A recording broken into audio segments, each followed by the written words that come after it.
Welcome to the All Around Joe podcast, where we optimize your human performance from my personal experience as an athlete, coach, and all-around self-improvement junkie. On this edition of the All Around Joe podcast, I am talking with my man Joe Ward out of Arizona. The interesting thing that Joe has going on right now is that he has been doing the ketogenic diet and still doing CrossFit. I've always had a bunch of questions and haven't been able to get them answered about how keto does with CrossFit, because there are a lot of interesting benefits of doing keto, but everybody kind of points to it not being great for CrossFit. Now that Joe's been doing this for a while, we're going to dig into not only how he's feeling, but some legitimate data around how keto has been going for him and how it has been doing or helping him with his CrossFit. So I'm excited to get into this podcast right now. But first, this podcast is brought to you by the Get Better Project, which is my online at-home daily workout program that has 5 different workouts per day, depending on where you're at, whether you have zero equipment or just starting out and working out, or you have a full home gym setup and are really good at moving.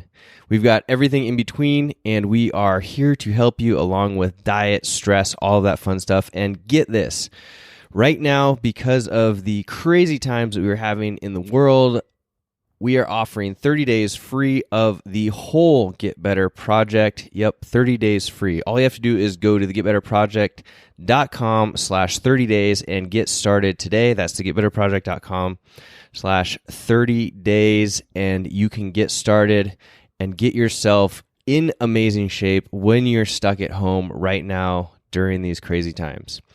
All right, without further ado, let's jump into this podcast with my man, Joe Ward. Joe Ward, how are you, my man? I'm good, Joe. How you doing? I am excellent. Where are you hanging out today? Right now, I am in my home office in Tempe, Arizona, where traditionally we experience triple-digit heats. Right now, it's about 70 and incredibly overcast. And I'm snuggling up in my lap my little Jack Russell puppy named Jersey, because she's a very needy individual. Well, that sounds nice, because I think it's like 40-some degrees here, and snow is everywhere and melting quickly here in Jackson. I haven't seen snow in a while. Yeah, man, you should come visit. We could do a snowball extravaganza or something. A snowball fight in the van. Yeah, that would be fun. No. Anyway, we haven't had you on the show for, I don't know, maybe a little over a year, perhaps. Has it been that long? Yeah, I think it was at in Moorhead.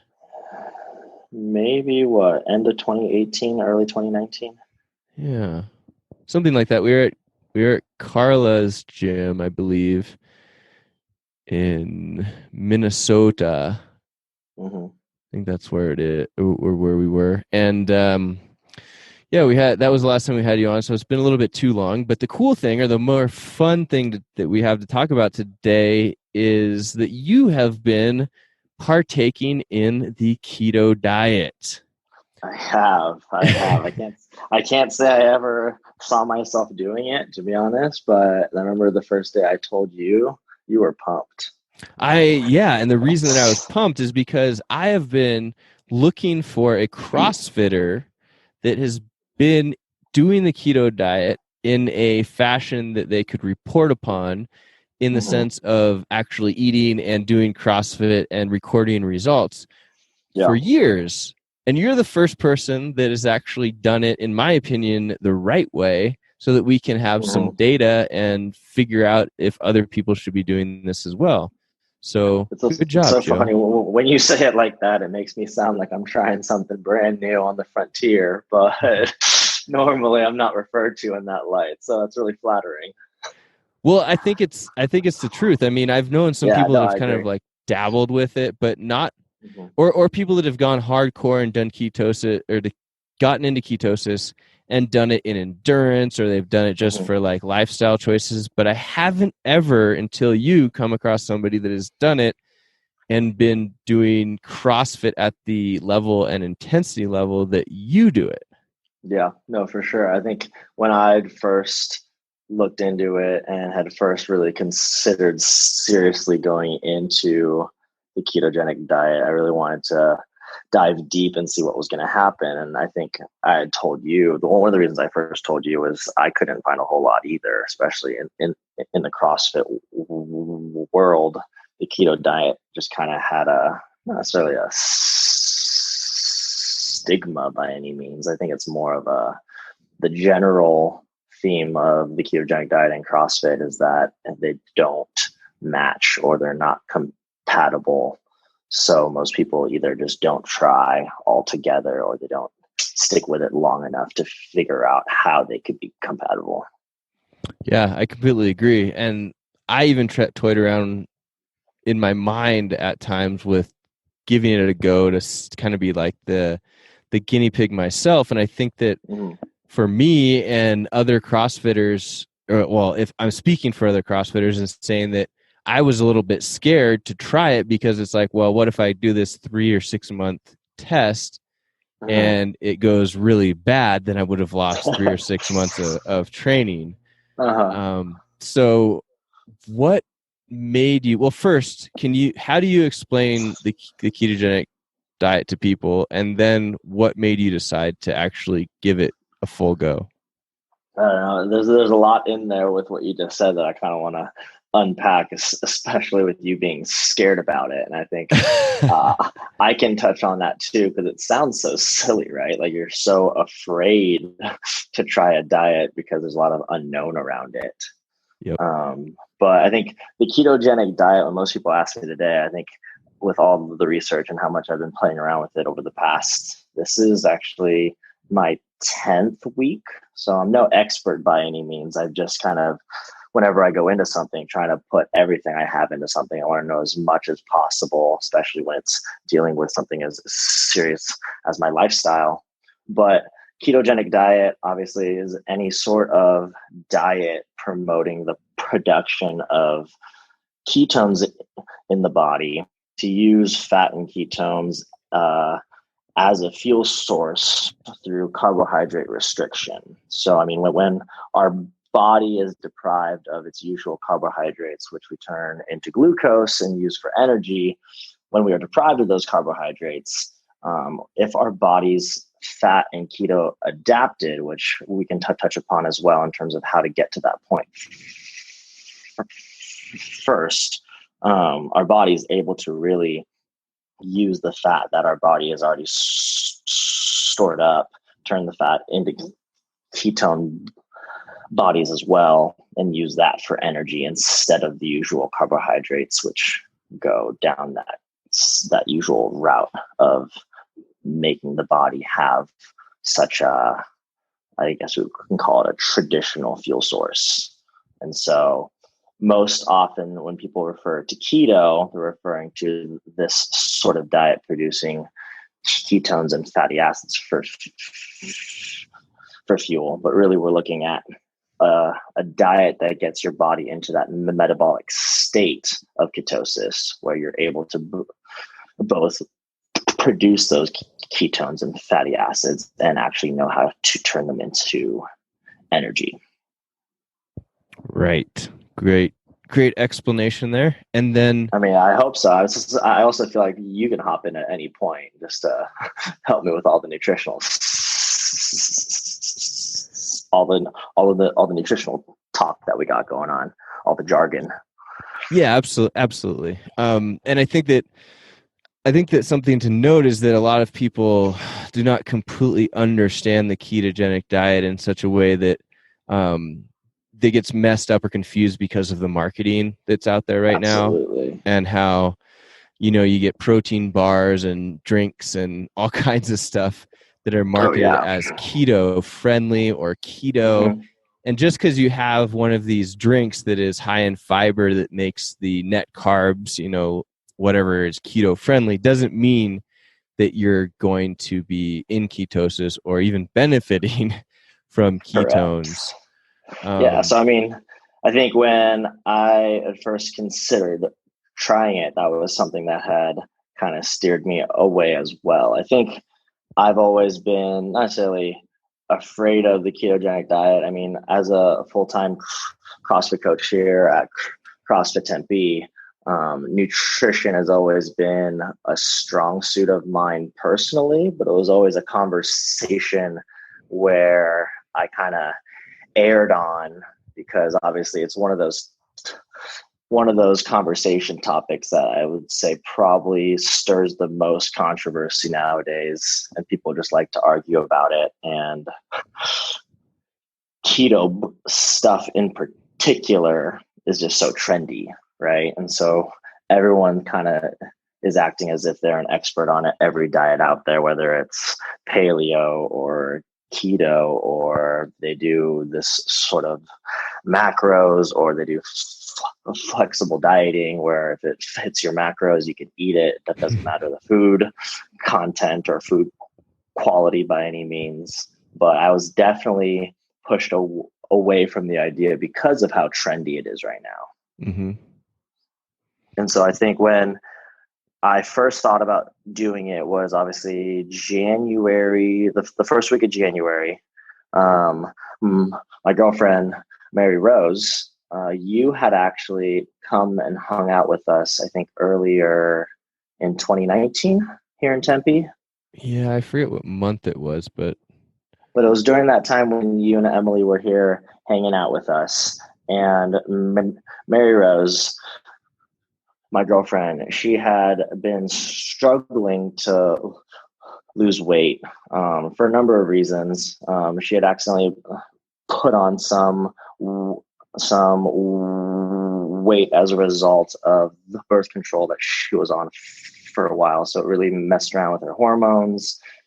She was having stomach issues, and she got to a point where even after she went to her physician, they just kind of diagnosed it as an overproduction of stomach acid for her, and didn't really give her a cure or a treatment or a protocol other than like avoid acidic foods. Not really helpful. She was at the point where she was vomiting almost every morning just because of the stomach acid buildup. So she was not having a good time just, existing and eating. And when we hung out with you, you kind of like poked at the idea of maybe trying a different diet, whether that be paleo or ketogenic, or just stuff that you've seen work with some people, especially with stomach issues and whatnot. And so Mary Rose actually tried the ketogenic diet first last year. She saw incredible results. She lost 30 pounds over the course of about 5 months. And during that time, all of her stomach issues went away completely. Wow. So the waking up every morning, having to throw up, the avoiding anything acidic or especially tomato products was a huge thing that they told her to avoid. She was eating, she always ate relatively healthy in terms of whole unprocessed foods and whatnot, but the ketogenic diet definitely kind of popped up as a transformation tool for her.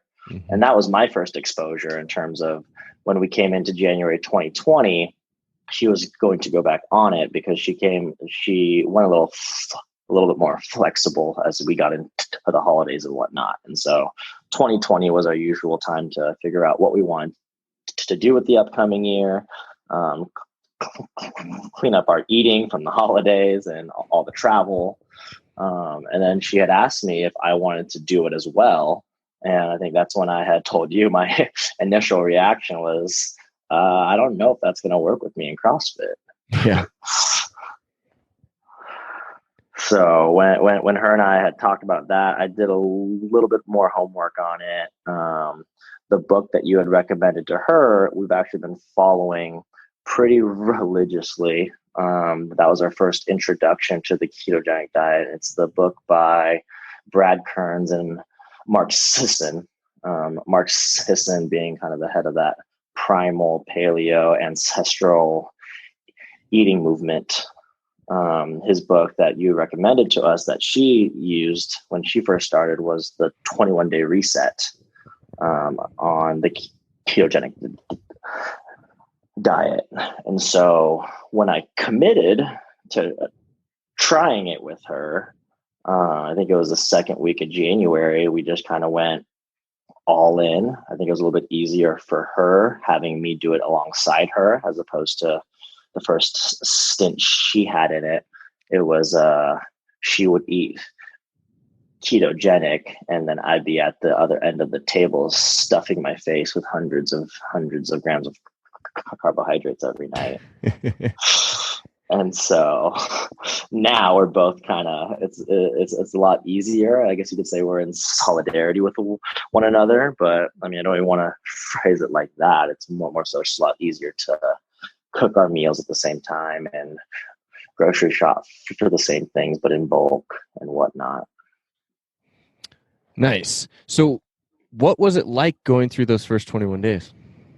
So the 21 days that Mark Sisson outlined in his book, we followed the meal plan pretty much to a T. I mean, there's a little bit of flexibility in there in terms of what meals you could just avoid depending on your personal taste. But for me, I thought it was super helpful because all we really focused on was upping my fat intake dramatically and decreasing my carbohydrate intake. We didn't really worry too much about my protein intake. It was more so using the 21 days to reset my body to almost gently wean off of carbohydrates and kind of play around with what would my body do with this surplus of fat all of a sudden. And subjectively, it was really, really cool because I didn't really feel a huge difference. Like my energy levels were pretty much the same across the board. CrossFit workouts felt the same across the board. I didn't really notice a whole lot happening. So I think what was most interesting is both you and I use the fitness tracker out there called Whoop. And for all those listening that aren't familiar with Whoop, Whoop is a little thing we wear on our wrist, tracks your biometric data 24 hours a day, 7 days a week, looking at resting heart rate while you sleep, heart rate variability during your slowest stage of sleep, kind of to produce a recovery score every day to see how primed your body is to perform. And during that 21 days, my recovery score was completely shit. And so that was like really, really eye-opening, but also really cool to see from a data perspective, just because, like I said, subjectively, I felt great. Like there wasn't a whole lot of super noticeable things that had happened other than, me eating a lot more fat in my diet and restricting carbohydrates. But I would see every morning on my Whoop that my heart rate variability went completely down. So, I mean, I think my usual monthly average in milliseconds is around 130 to 140. It had averaged for the first 7 to 8 days in the low 50s.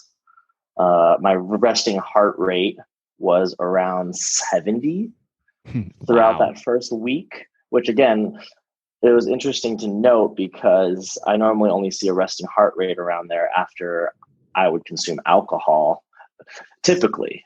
And so during this 21-day reset, I hadn't changed my training habits. I hadn't changed my sleep times, my wake times. Only thing that had changed was my diet. And it clearly put some sort of stress on my body to adapt in this period. That's crazy. It's like what someone would see if they got sick. Yeah, no, absolutely. Like I have a handful of my athletes at CrossFit Tempe.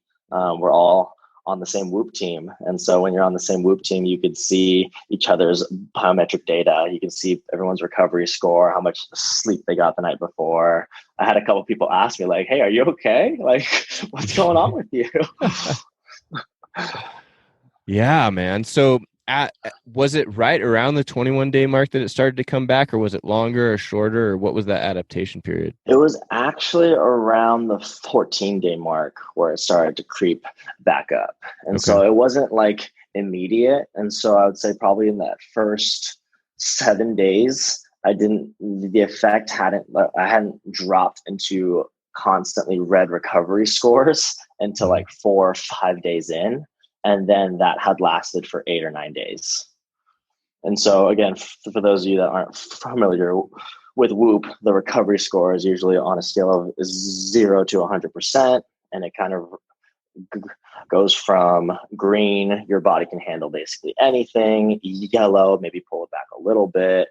If your body's in the red, is usually like you should take a rest day. And I've been using Whoop since Joe got me on it back when we coached together in Seattle. So probably a little over 2 years. I had never experienced more than 2 days in a row in the red, just based on my eating and my lifestyle, my sleep. During this period, I had a solid 8 straight days in the red. And it got to a point where Mary Rose was also like, are you sure you want to keep going? Because it looks like you're dying. And I felt fine, like I said, subjectively, but it was around the 14 to 15 day mark where I finally started to creep back up. But again, I think what was so interesting was if I wasn't using Whoop, this 3-week transitionary period, this 21-day reset by Mark Sisson and Brad Kearns, I wouldn't really have had a whole lot of data to observe. Right. Yeah, and we could get into a whole nother podcast on how interesting the Whoop is and how it is for like just improving things like sleep and recovery and like listening to your body. And maybe we should at some point, especially because have you gotten the new rollout with all the additional questions? Oh yeah. Yeah. It's super interesting. Like how you can make it very personal now in terms of what kind of food you're eating and how long you're eating. Are you intermittent fasting and how that, there's a whole lot in there now. Yeah, it's super interesting. So maybe we'll have to do another round on that guy, but I'd be interested to know what does your macro profile look like now that you're eating, or now that your body, well, actually, let me take one step back. What are you doing to test to make sure that you're in ketosis? So a lot of the research out there, especially going off of, like I said, we started this out with that Call to Content by Brad Kearns and Mark Sisson. And a lot of that, I mean, you could do a breathalyzer, but those cost a couple $100.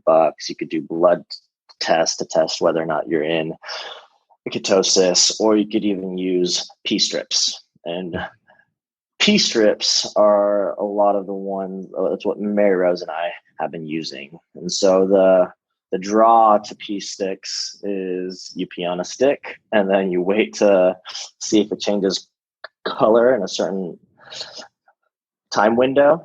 But obviously the P stick is usually seen as the most inaccurate simply because the P sticks only test 2 of the 3 ketone bodies. So, I mean, of the ketone bodies your body's able to produce, the one that's excreted the most through the urine is acetate and acetoacetate versus beta hydroxybutyrate, which is the more predominant ketone body being used when you're in a state of ketosis. So we've been using the P sticks just as an easy way to see if we're even producing ketone bodies. But a lot of the research that we've seen out there too is using subjective analysis to see whether or not you're actually in ketosis. And by subjective analysis, a lot of it is, are there swings in your energy levels? So like, are you able, based on how you're eating with this specific ketogenic macronutrient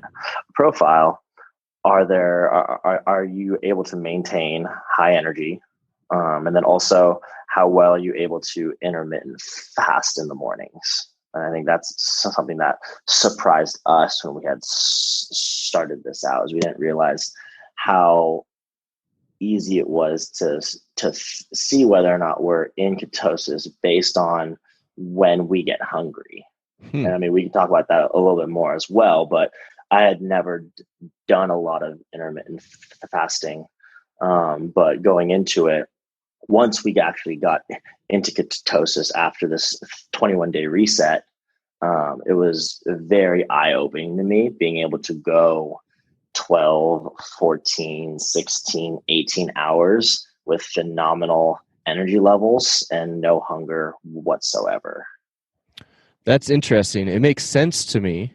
I hadn't actually heard that before, and now that I hear it, it definitely, like I said, it makes a lot of sense, because if your body is not getting hungry, it's probably being producing ketones and utilizing those ketones, and that would not trigger a hunger signal. So yeah, and I think one of the most interesting things for us is not, like I said, well, I mean, we'll talk about it in a little bit, I'm sure, in terms of some of the things that surprised me. But with the absence of hunger and observing no dip in energy levels, it was really eye-opening in the sense of going from a carb-dependent lifestyle. When you eat carbohydrates and then your body wants to sop them up so much as they turn into glucose, your body wants more carbohydrates. And that's usually when hunger starts to set in, is when it's looking for more carbohydrates after a carbohydrate binge, which is why, especially when you eat a lot of carbohydrates, most of us can't stop. Right. But yeah, so the 21-day reset was primarily used to transition my body away from carbohydrate dependency, I would say, rather than actually trying to put me into ketosis. Right. And now, what is the macronutrient profile that you're utilizing? And did the 21 days get you right to there, or did it transition, or did you have to figure it out? What was that process? And so typical ketogenic macronutrient profile, we're looking at somewhere between 70 to 75% of your calories coming from fat, 10 to 15% coming from protein, 5 to 10% coming from carbohydrates. And actually, most of my macros right now are right around there. I think the past 6 or 7 days, I've been right on point for 75% fat, 15 protein, 10% carbohydrates. And I think the transition, was by far the most important part of this experiment, if you will, because it wasn't a huge shift to get to those numbers. I think, if anything, for me, what I had realized, I think I told you about this, and I knew that we'd probably touch upon it at some point, is I've been tracking my own biometric data through the use of an InBody, one of those awesome machines that you stand on with your socks off and your fingertips on these handles. It shoots all those electrodes throughout your entire body. It gives you way more information on you as an individual than you typically need, in terms of how much does this limb weigh versus this limb. But the main things that I wanted to look at when doing the InBody was my total body weight, my lean body mass, my body fat percentage. Right. And so I had done an InBody measurement at our gym over at CrossFit Tempe right before I had started all this. And then I did an InBody right after the 21-day reset, right before we would start to track and go into ketosis. And in the 21-day reset, I lost 2.5% body fat and like 8.5 total pounds. Wow. And that was just that. We weren't tracking anything at all. And so I remember it was like the week before I had done that InBody, we had a CrossFit workout with 400-meter runs and sets of 25 pull-ups. And I just remember in my head, I was like, I'm flying through this workout. I've never been a fast individual, and I'm good with my pull-ups, but I would normally start to fatigue at a certain point, usually around 50 reps. But we were doing somewhere around 120 repetitions in this workout. And I was just flying. And then I did this in body, and I was like, oh, it's because I lost almost 9 pounds. It's much easier to move this load through this space. Yeah. And so I think for me personally, seeing that on the in body was super interesting. But going back to your question about the transition of this macronutrient profile, I think a lot of why I had also lost 8 or 9 pounds, I think I was in a caloric deficit during those first 21 days because we weren't tracking a whole lot. It was brand new to me. I wouldn't necessarily say I was hungry, but because a lot of what we're eating on the ketogenic diet are high satiety foods, it makes sense that even if I was in a caloric deficit, not eating enough, I wasn't hungry by any means because all the foods I was eating were so heavy in fat. Sure. That's super interesting. So what if you were to, or I guess when you first started tracking, what did you find out was your calorie number? And then when you adjusted it to now, what is it? I think when I had first, so the 22nd day moving forward is when we started to really track intensely. And I believe the first 2 or 3 days I started tracking, my total calories were somewhere around 25 to 2,800. And as soon as I saw that, for me, and it was a big red flag just because of the active lifestyle I have as a full-time CrossFit coach. I mean, even if you just look out at the data on my Whoop, it typically says I burn somewhere between 3,000 to 3,500 a day. And so I think I'm on my feet most of the day. And then in the evenings when I'm coaching CrossFit class, somewhere between 3 p.m. till about 8 o'clock at night. And then I'm trying to sneak in my own training in there. I was like, I got to eat a lot more than this. This makes total sense as to why I lost 8 pounds, including about, I think 6 pounds of that was, I think it was 5 or 6 pounds of that was muscle mass as well. Wow. So it wasn't what you would typically see on a ketogenic diet. And so, I expected to just only lose fat at that point. And so when I upped all my calories, especially a lot of the research that I continued to dive into was trying to keep my carbohydrate intake obviously very, very low. The typical recommendation for folks trying a ketogenic diet is to keep it under 50 grams a day. For those that don't live an active lifestyle, somewhere under 20 to 25 grams a day, which is not really anything. But also there's a lot of research out there looking at those that are very active being able to stay in ketosis closer to 100 to 150 grams a day. And so I had a feeling that might be where I would end up simply because of how active I am. I'm used to being on my feet all day long and whatnot. And so gradually, as I increased my fat intake, obviously all the other macros came up a bit. And so now my sweet spot I'm kind of in, it's actually just kind of crazy as I look at it, whenever someone asks me to share with them what my macronutrient profile looks like in my Fitness Pal. But with those percentages, I'm consuming now about 3,500 to 4,000 calories a day. Dang. And that equates to around over 300 grams of fat every single day. I'm around 150 to 180 grams of protein every day, and usually between 80 and 110 grams of carbs.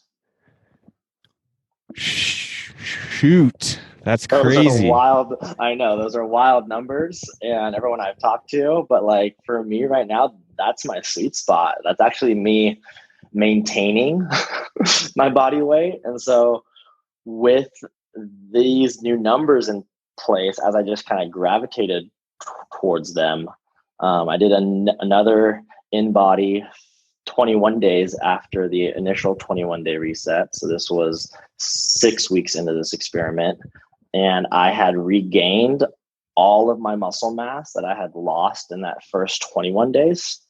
And I continued to drop in body fat percentage. So when looking at the data in just a 6-week span, it feels so like odd to talk about this out loud just because it doesn't seem like it should happen or that it's real. But in a 6-week span, I managed to maintain almost the exact amount of lean muscle mass on my body. And I dropped exactly 10.5 pounds of pure fat, which halved my body fat percentage over that time. Which is unbelievably cool, crazy. I went from 10.6% body fat, which is already, like I said, when I went into this, I didn't like have a specific goal in mind. I'm not trying to lose a certain number of weight. I didn't have an end goal in mind at all. But over 6 weeks, I went from 10.6% body fat to 5.7.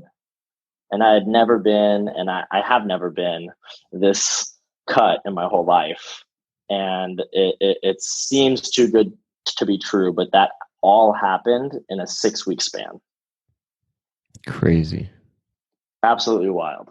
And do you know what is your HRV and resting heart rate sitting at these days? It's right back up to where it was before I had started the ketogenic diet. So if I open up my Whoop app right now, I think today I woke up in the green. Hey, 92%. Yeah. HRV 134, which for those of you out there that aren't familiar with Whoop and these metrics, HRV, heart rate variability, is the largest gap between heartbeats during your slowest stage of sleep. So looking at obviously like a healthy or a heart that is at homeostasis does not necessarily need to beat at a steady pace. You know, you have that one big beat, and then there's a good amount of time before your body asks for a lot more blood to all the organs and whatnot. And so right now I'm hovering around a good 134 average, and my resting heart rate's back down to averaging around 49.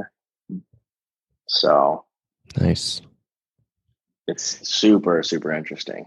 It is. And I think that a lot of people are going to link or like gravitate towards those body fat numbers that you produce. Because when you first shared that with me, I actually had to verify with you what 3 numbers you were talking about. Because I was like, holy smokes. Like I thought that you meant body fat percentage, but I couldn't believe that it had dropped that much that fast. So I needed to ask you, what are these 3 numbers? So I think it was like body weight, body fat, and then like lean mass or something like that. Yep. You shared with me, and that's exactly what it was. It's phenomenal, and it's incredibly eye-opening. And I think that people, if you're looking to potentially lose some serious body fat and or like Mary Rose clean up some health conditions, and maybe this is something that you should give a shot. Before we get into like your CrossFit performance, which I think that there's going to be people that are just salivating to hear this part, but before we get into that, how hard has it been to do this to adhere to this style of eating? So I'm glad you had asked that, because I think that's what a lot of people have been wondering also, especially when I talk to folks about my experience thus far. And I think it's like the thing they want to ask about, but they don't actually ask about. Like, are you happy, Joe? Like, are you like, aren't you sad not having carbohydrates? And I think that's the question that I want to talk about when I talk to people about it, because I think a lot of the work out there, when the ketogenic diet is done right, obviously, I mean, when any diet is done right, I think it becomes more of a lifestyle, right? And so it becomes the diets that succeed are the ones that we are able to turn it into a lifestyle. And so when Marys and I started this, and like when I had hopped on it with her, my biggest thing that kind of gave me the green light, or I was like, okay, if that's what's going to happen, I'll do it, was this idea of metabolic flexibility, and looking at the idea of, okay, let's not look at the ketogenic diet as a restrictive diet. Let's look at it from the perspective of, we're trying to retrain our metabolism to use a cleaner fuel for our brain and for energy, to promote long-term health. But when we come in and out of ketosis, there really isn't a major ramification, if you will. And so I think that whole idea of like metabolic flexibility, which Mark Sisson and Anthony Gustin, the founder of Perfect Keto Products, that they talk about it a lot, from the sense of, when this is turned into a lifestyle, I can have my carbohydrates. I just, like most things, shouldn't have them in excess, right? Like, I love breakfast burritos, I love tater tots, I love sushi, but I shouldn't be having them every single day, as much as I would love to. So going from my traditional diet, which I would say was a lot more on the paleo side, I'd always eaten very whole foods, not too much, clean sources since high school, I think, which is why I never really played around with my nutrition for so long. This was the first first major attempt at redoing my entire nutrition. And I think the transition surprised me in the best way, because all the foods that Mary Rose and I have been eating, because they're so high in fat, our satiety levels are through the roof, meaning we're never hungry. The food is very flavorful. I think the other night, someone asked me what we were having for dinner. And then when I looked at our menu, I was like, tonight we are having flank steak with a tablespoon of butter on top, and cooked broccoli and some Parmesan cheese on top. And it sounds delicious. It almost feels like I'm living a whole new life, where I get to eat really, really, really good food in a very simple and easy way that I had never. It's just, it's become more of a paradigm shift, if anything. Right. So less of a difficulty, because we're not looking at it through we're being deprived of all the good things in life, aka carbohydrates, some would argue, but more so from the aspect of, we have these new foods that weren't necessarily new to us, but the ways in which we eat them and the combination in which we're able to mix all these different sources of fat into our diet has resulted in some of the most flavorful dishes that I've ever had in my entire life. And it's happening every single day. I'm so happy and I'm so full. That's cool to hear. And a question that, if I were somebody listening to this podcast, would be having on the tip of my tongue would be, what happens if you go out to a friend's house and they're serving mac and cheese, or something like that, and with lobster and bacon? Yeah, just some like really carby meal. Like, for me, even though I don't eat the keto diet right now, if I show up and somebody's like serving spaghetti, and there's like zero protein source and there's all carbohydrate and very little fat, and you're basically just consuming carbs into the main vein. Complete opposite of a ketogenic macronutrient profile, right? Yeah. So you mentioned the metabolic flexibility. So would you still eat that and know that your body is going to, jump right back into ketosis relatively quickly, or how are you handling these situations? And so, honestly, this is something both Mary Rose and I are still playing around with. She has a little bit more experience with it than myself, just because of how much time she has had under this nutrition.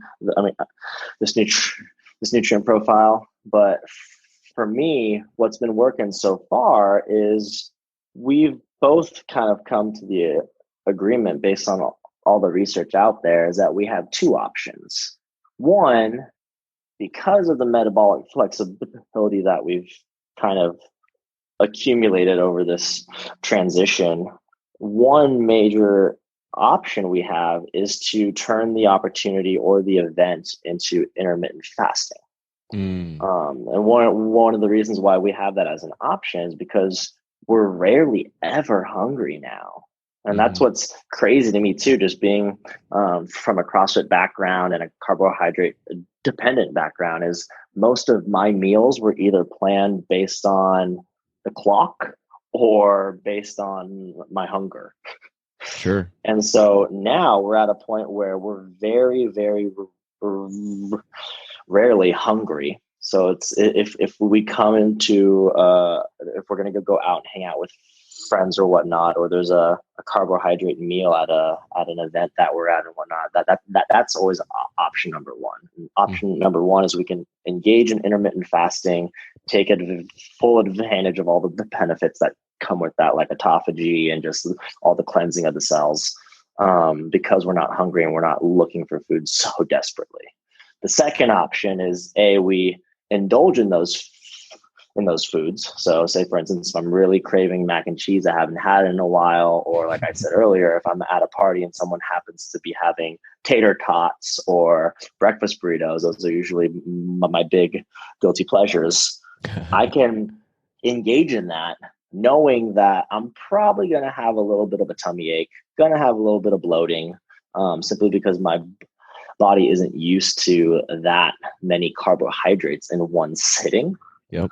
But other than me getting bumped out of ketosis due to the excess carbohydrates and the production of insulin in the body, that's really it.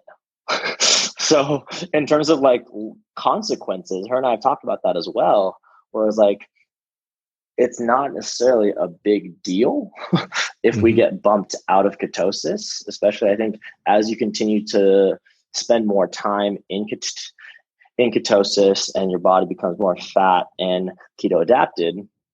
I mean, you can get back into it faster and faster and faster. I think what we've seen for me is it's taken me probably 3-ish days to get back into it whenever I go on a little bit of a carb binge in the past couple of weeks. Mary Rose is usually back into it within a day or two.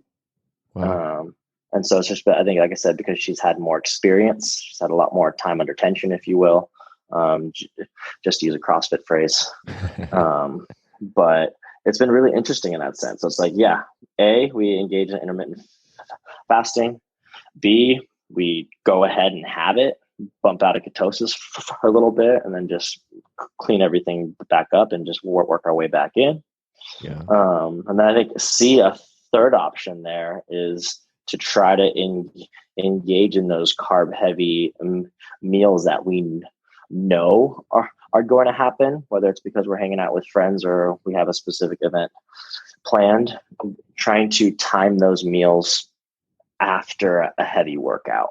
And so we've been able to play around with that as well, knowing that after a heavy workout or a really intense CrossFit workout, I forget who coined the phrase, but your glycogen suitcases in the muscles are a lot more emptied out. And so all those carbohydrates we'll have immediately after will be sopped up by all the muscles. And then whatever the muscles don't sopped up, once those glycogen suitcases are completely full, those are the carbohydrates that we're actually really dealing with before we get back into ketosis. Right.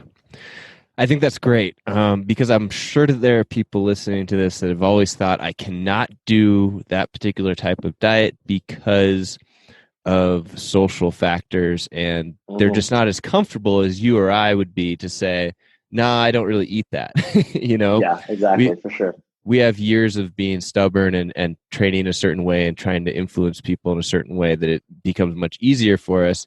And I can remember a time in my life, though, when I would sit down at somebody's house that I didn't really know, and they would serve you something and you would feel very uncomfortable and perhaps rude if you told them that you weren't going to eat it. Mm-hmm. So it's nice to hear that as long as you're not doing that, on a very regular basis, that you will be able to have flexibility and potentially, your body will bounce right back. Absolutely.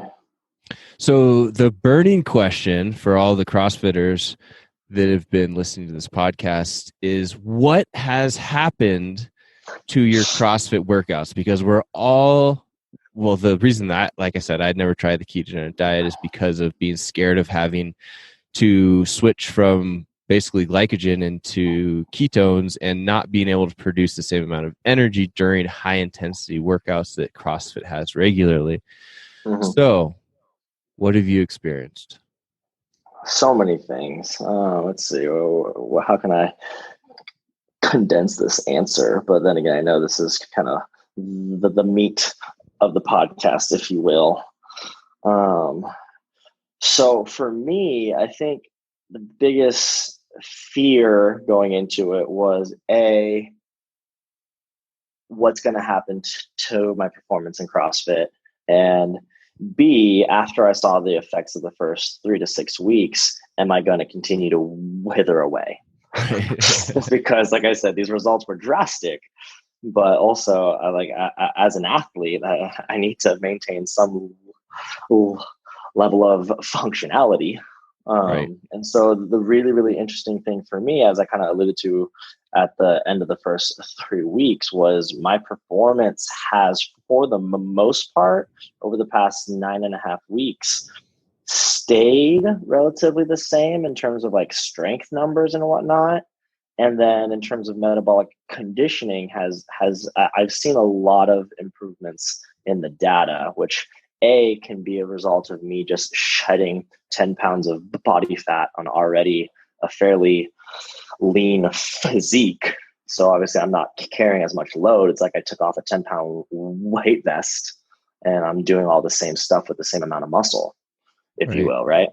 Yeah. And so there's that aspect to it. But I think one of the big paradigm shifts that helped me as I went into this was looking myself in the mirror, both physically and metaphorically, and asking myself, what are my goals here? And I think for me, what are my goals in relation to CrossFit?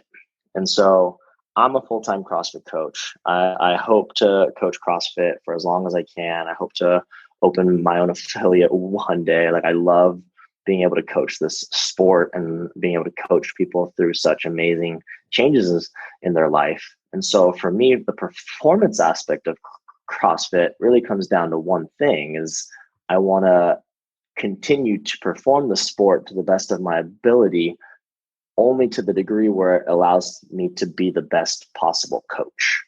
Right. So what I mean by that is also like, I'm not trying to go to the CrossFit Games. I'm not trying to become a competitive athlete. I'm not a very competitive individual. So even when it comes to, like I said, most of my training I do is in main class at my gym alongside all my members. And so when I'm performing the workouts in class with all my athletes, it's not necessarily an ego trip, if you will, where I'm trying to be the number one scorer. I'm trying to lift the heaviest weight. I'm trying to be the fastest one in the group. For me, my biggest thing is I want to move really well. I want to become a really good coach. And really, I want to chase virtuosity and movement. That's something we talk a lot in the coaching world, is I want to move really, really, really, really well and coach people to do the exact same in order to get the most out of their experience. And so with that paradigm shift for me, it really helped in the sense of like, I'll try this keto thing with CrossFit, because at the end of the day, if my performance goes down, it goes down, and then I can just stop afterwards and try to get my performance back up. Like, there aren't a lot of high risks here at this point. Sure. But it blew me away, being able to see throughout those nine and a half weeks that all my strength numbers basically stayed the same. I think my 1 rep max back squat towards the end of 2018 was the last time I tested it. It was around 315. And then it was like 2 weeks ago, we had tested it in class. So I always have a hard time when we test 1RMs in class because I always feel like I need a lot more time. But I got to 305. So for me, just being 10 pounds off, I felt like nice. I could have continued to go a little bit higher. My 1 rep max squat clean has been always hovering around 245. And then a week and a half ago, I hit 245 for 2 on a power clean. Whoa. So explosiveness is there. Raw strength for the most part, still kind of sticking around where it's always been. I think the largest improvement I've seen has been in my gymnastics endurance. I think, again, that would attribute to the taking off the 10-pound weight vest of body fat for sure, but still being able to perform the way I always have. I think my max set of toes to bar has always hovered around 15 to 20. And then it was just 3 days ago, we did a testing class for a max set of toes to bar. I comfortably hit 25, and I think I could have gone up to 30 if I didn't lose my grip. Nice. So like things are feeling really, really well. Performance and energy in the workouts has felt really, really good. Like I said, I think it's very important to note, both for people interested in the ketogenic diet and CrossFitters interested in the ketogenic diet, where I'm coming from as I went into all this. Mm-hmm. So saying, obviously I've been doing CrossFit since 2013. So I've got 7 years of CrossFit experience under my belt. So I'm sure that had an influence on me being able to perform on fat and ketones relatively easy. As opposed to if someone just started CrossFit and then they just immediately wanted to hop into the ketogenic diet. I wouldn't expect the same degree of results immediately, but I think it's fascinating to know that this is definitely possible. And like I said, for me, just within 9 weeks of experimentation. Yeah, absolutely. Who do you think, or what CrossFitters do you think are right or should be doing or considering the ketogenic diet?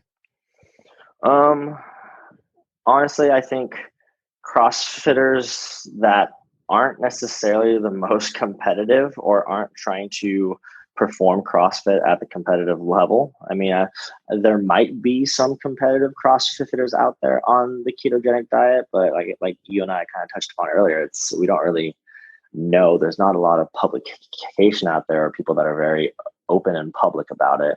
And a lot of it just being, when any sort of athlete's trying to perform at the highest level, your diet should be very, very, very individualized, obviously. And so I think who I'd recommend the ketogenic diet for is really the masses. I try to tell people all the time. I think when Mary Rose and I were first talking about it, when she first hopped into it, we were looking at like, what are the possible outcomes here with her? Because she does CrossFit recreationally. She goes to main class. She does CrossFit about 4 or 5 times a week, just for 60 minutes in class. Like, she's not doing 4 or 5 hours a day by any means. And if anything, I think it's accelerated her fat loss and her progress. And so I think for anyone doing CrossFit just recreationally, or anyone doing CrossFit just for the health and the longevity aspect of it, highly recommend giving it a try. But again, doing it the right way and going through some sort of transitionary period rather than immediately restricting carbohydrates and upping all your fat intake to the point where your body has no carbohydrates, is producing no glucose, and has ketones, but it doesn't know how to use it. That's usually what results in what people refer to as the keto flu, right? And so the instance of like, you feel terrible, and then when you really break it all down, it makes sense why you feel terrible. Your body has no fuel whatsoever, and then the fuel that your body is producing, it doesn't know how to use. Mm-hmm. So it's almost like trying to put diesel in a regular engine and then not having regular gas, and everything just kind of goes to shit. Yeah, that doesn't work. I've heard. That is a very bad thing to do. Definitely. Well, shoot, this has been super informative. Is there anything that you think that we haven't talked about that's come up in your experience that we should be noting here? Man, I don't know. I tend to talk a lot, and you know that. Sometimes I just keep on ranting. No. No, I think we've covered a lot. In all honesty, I think, like I said, biggest, the biggest recommendations I'd have for people that are interested in doing CrossFit and the ketogenic diet is really to do your homework and try to go about it the right way in terms of making sure you have some sort of transitionary period, whether or not you follow a strict protocol like Maros and I did with the 21-day reset and the work of Brad Kearns and Mark Sisson. There's a lot of good research out there right now.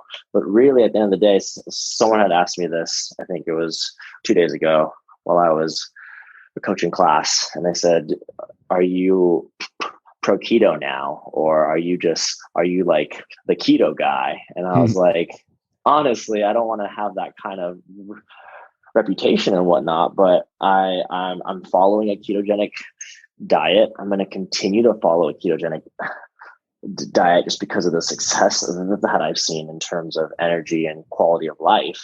But at the end of the day, I don't think keto is the end all be all. I think at the end of the day, I still stand by the CrossFit prescription of eat meat, seeds, nuts, and vegetables, trying to eat whole unprocessed foods, and only eating so much that will support exercise.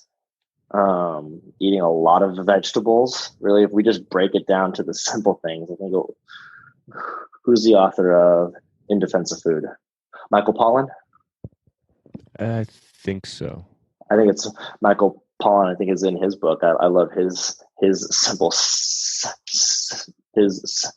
one-liner of eat real food. So meaning it came out of the ground or it had eyeballs. Yeah. Not too much. Mostly vegetables. Yep. Like if you can break it down to a simple, like for a lot of folks, especially athletes that I meet that are just starting CrossFit for the first time, or they've been doing CrossFit for years and they can't get the excess pounds off. I try to tell people, like, if we start with the very, very simple foundational principles of healthy nutrition, we can get 80% of the way there. Totally.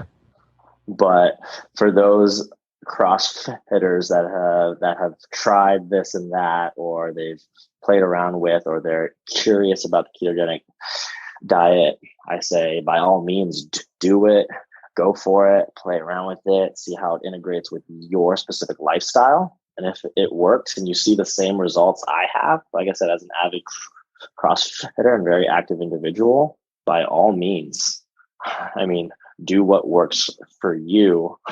I mean, I can't say how many times I've had to remind folks when people ask me, what is the best diet out there? And I say the diet that you stick to. Yeah. Right? Yep.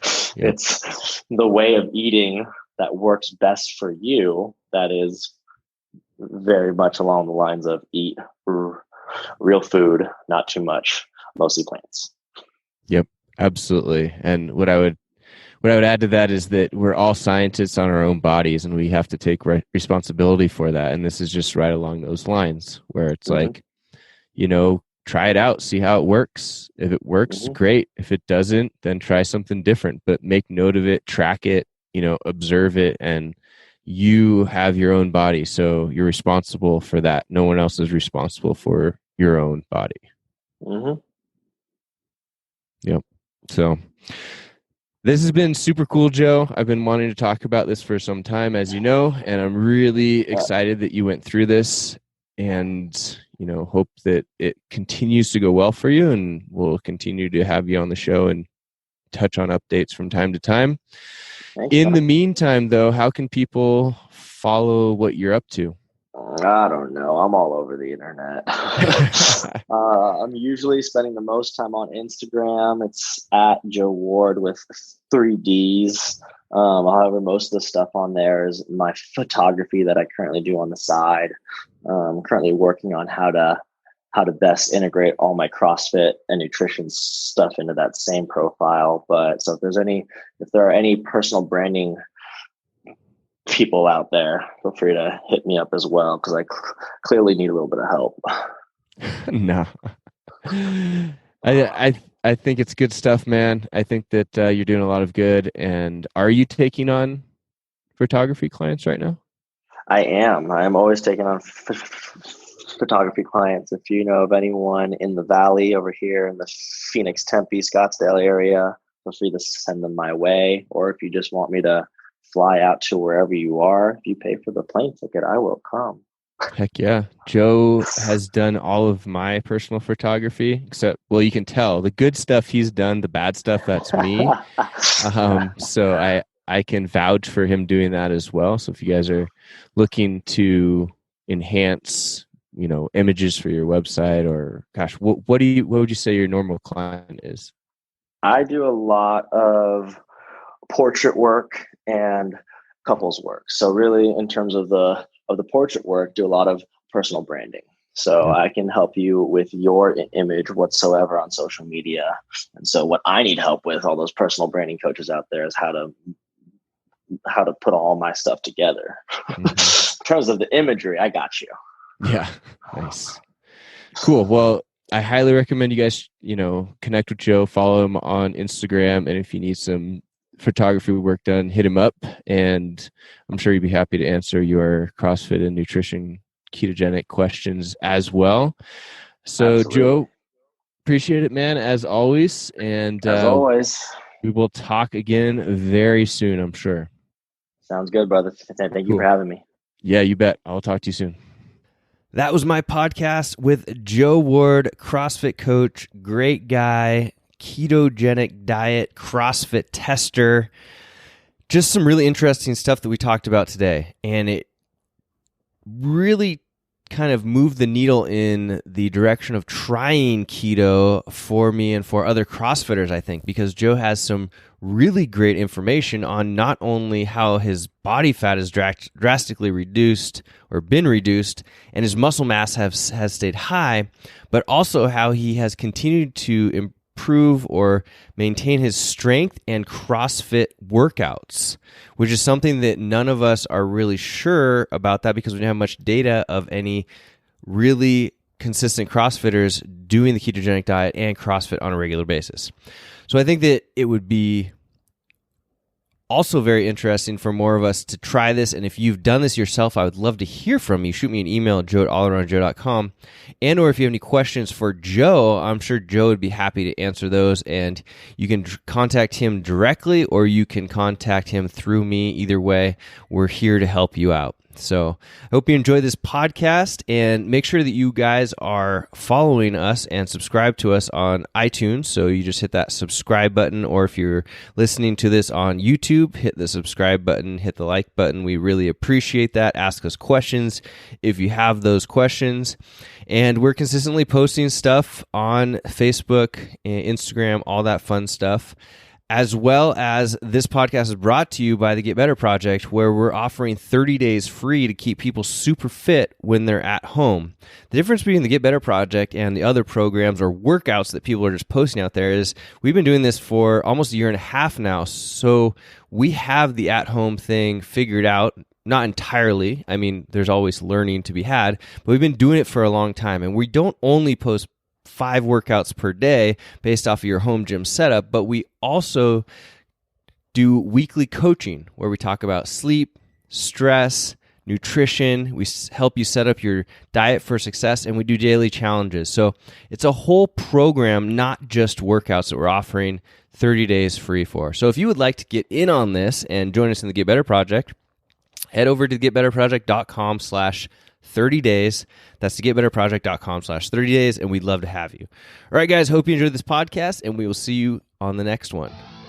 The All Around Joe podcast, where we optimize your human performance from my personal experience as an athlete, coach, and all-around self-improvement Joe.